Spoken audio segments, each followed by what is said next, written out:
एक समय की बात है। एक गांव में सफेद साड़ी वाली चुड़ैल का आतंक था। चुड़ैल रात भर गांव में घूमती और गांव का जो भी आदमी उसे दिखाई देता उसे वो घायल कर देती। अरे कोई तो बचाओ, मर गया रे। एक रात हरिया अपने खेत से अपने घर लौट रहा था कि तभी अचानक उसके सामने चुड़ैल आ जाती है। अरे बाप रे, ये चुड़ैल कहाँ से आ गई? आज तो मैं गया काम से।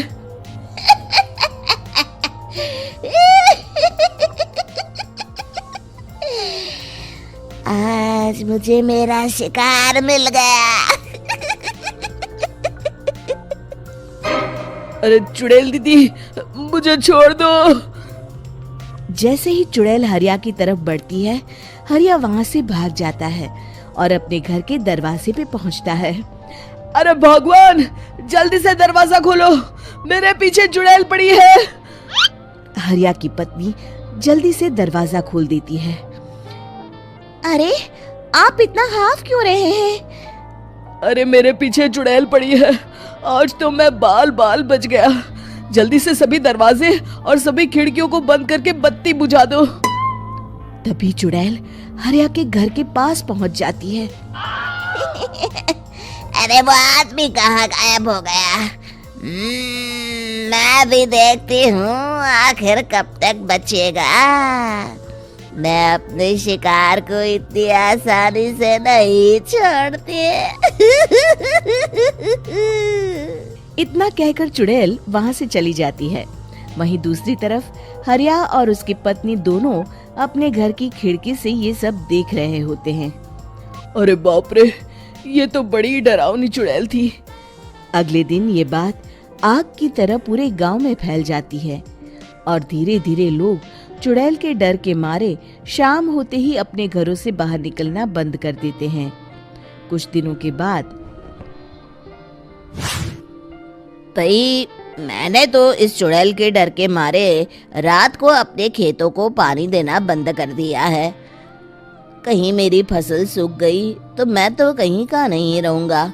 साहूकार का कर्जा कैसे चुकाऊंगा? अरे भाई, पूरे गांव वालों का यही हाल है। पता नहीं ये चुड़ैल हमारे गांव में कहां से आ गई। फिर एक दिन गांव के पास वाली नदी के किनारे एक बहुत बड़े तांत्रिक के आने की बात कुछ गांव वालों को पता चलती है। वो लोग जाके ये बात गांव के मुखिया को बताते हैं। मुखिया जी, नदी के किनारे एक बहुत ही पहुंचे हुए तांत्रिक बाबा आए हैं। हमें उनसे मदद मांगनी चाहिए। मैंने सुना है वो बड़े बड़े भूतों और चुड़ैलों को अपने वश में कर लेते हैं। मुखिया जी सभी गांव वालों को लेकर उस तांत्रिक के पास पहुंच जाते हैं। ओम फट स्वाहा, ओम फट स्वाहा। तभी तांत्रिक अपनी बंद आंखों को खोलकर कहता है, क्या बात है? तुम सब लोग यहाँ क्यों आए हो? मुखिया जी उस तांत्रिक को सारी बात बता देते हैं। अच्छा, तो ये बात है। और तांत्रिक अपनी आंखों को बंद कर लेता है। मैं देख रहा हूँ तुम्हारे पूर्वजों ने बहुत पाप किए थे, जिससे ये गांव अब श्रापित हो चुका है। उसी के फल स्वरूप तुम्हारे गांव में चुड़ैल आई है। ये चुड़ैल बहुत खतरनाक है, ये किसी को नहीं छोड़ेगी। हे भगवान, मर गए रे, अब क्या होगा? तभी गांव के मुखिया जी कहते हैं, बाबा, इस चुड़ैल से हम सबको बचा लीजिए। कोई तो उपाय होगा। इसका सिर्फ एक ही उपाय है।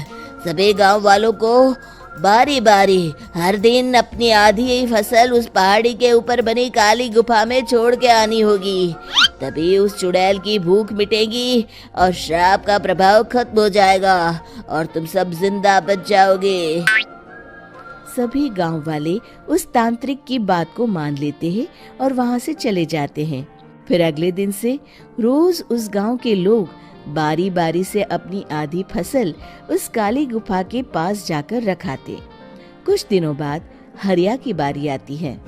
बाप रे, आज तो मेरी बारी है उस काली गुफा में जाने की।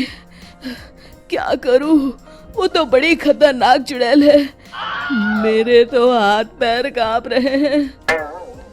फिर हरिया डरते डरते अनाज की बोरियां अपनी बैलगाड़ी में लाद देता है।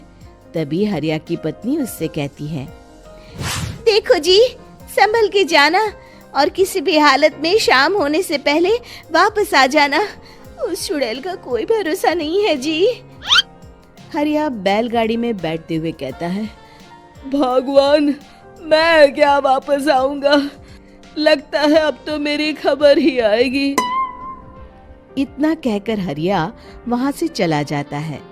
रास्ते में जंगल से गुजरते हुए हरिया की बैलगाड़ी का एक चक्का बड़े गड्ढे में फंस जाता है।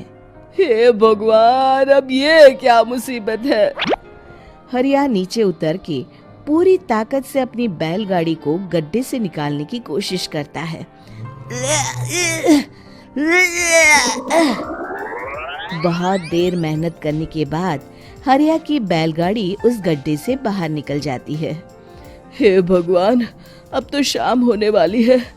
आज तो मैं गया काम से। जैसे तैसे हरिया काली गुफा में पहुंच जाता है। अरे मर गया रे, यहाँ तो चारों तरफ डरावना माहौल है। मैंने यहाँ आने में बहुत देर कर दी, कहीं चुड़ैल नाराज ना हो जाए। हरिया अनाज की बोरिया वहां रख के जैसे ही जाने लगता है, तभी उसे किसी के आने की आवाज सुनाई देती है। हरिया एक कोने में छुपकर अंदर देखने लगता है। चुड़ैल वहां आ फिर अपने चेहरे से नकली चुड़ैल का मुखौटा निकाल देती है। हरिया ये देख के हक्का बक्का रह जाता है। तभी चुड़ैल कहती है, भैया यहाँ आना। आज तो बहुत अनाज आया है, इसे मिलाकर अब हमारे पास ढेर सारा अनाज जमा हो गया है। कल ही हम इसे शहर में बेच आएंगे और माला माल हो जाएंगे। तभी अंदर से नदी के किनारे वाला तांत्रिक बाहर आता है। अरे, ये तो तांत्रिक बाबा है। हाँ, अब तो हम दोनों की जिंदगी मजे में कटेगी। गांव वालों को बेवकूफ बनाना इतना भी मुश्किल नहीं था। लोग तो तुम्हें सच में असली चुड़ैल समझते हैं। हाँ, तुमने सही कहा। अब ये गांव वाले चुड़ैल के डर से जिंदगी भर इस काली गुफा में अनाज पहुंचाते रहेंगे। अच्छा, तो ये बात है। ये दोनों पूरे गांव वालों को बेवकूफ बना रहे हैं। अभी जाकर सबको बताता हूँ। हरिया उन दोनों की पूरी बातें सुन लेता है और जल्दी से वापस गांव में आता है। गांव वालों को पूरी बात बता देता है। इससे पहले वो दोनों हमारा अनाज लेकर शहर जाए, हमें उन दोनों को पकड़ना होगा। उधर दूसरी तरफ नकली तांत्रिक और नकली चुड़ैल बनी औरत एक बड़ी गाड़ी में सारा अनाज लाद के वहां से निकलने की तैयारी कर रहे होते हैं। जल्दी करो, इससे पहले हमें कोई देख ले। हमें यहाँ से निकलना होगा। और तभी वो दोनों देखते हैं कि सामने से सभी गांव वाले अपने अपने हाथों में मशाल लेके आ रहे हैं। दोनों बुरी तरह डर जाते हैं। रुक जाओ, तुम दोनों का भांडा फूट चुका है। अरे मर गए रे, ये गांव वाले कहाँ से आ गए? तुमने क्या सोचा इतनी आसानी से यहाँ से निकल जाओगे? ये अनाज हमने अपने खून पसीने से दिन रात खेतों में मेहनत करके उगाया है। दोनों मुखिया जी के पैरों में गिर जाते हैं। हमें माफ कर दीजिए, हम दोनों एक नंबर के कामचोर हैं। बिना मेहनत किए पैसे कमाना चाहते थे। हाँ, अब हम आगे से मेहनत मजदूरी करके पैसे कमाएंगे। हमें कुछ मत करना, हमें छोड़ दीजिए। इतना कह के दोनों गांव छोड़ के भाग जाते हैं और सभी गांव वाले फिर से खुशी खुशी रहने लगते हैं। शिक्षा, तभी तो कहते हैं कि किसी भी समस्या का समाधान केवल सूझबूझ से ही करना चाहिए और कभी हिम्मत नहीं हारनी चाहिए। दोस्तों, हमें उम्मीद है कि आपको हमारी ये कहानी पसंद आई होगी। कृपया हमारे चैनल को सब्सक्राइब करें और सभी अपडेट्स के लिए बेल आइकन जरूर दबाएं। और हाँ, वीडियो लाइक और शेयर करना मत भूलिएगा। Bye bye.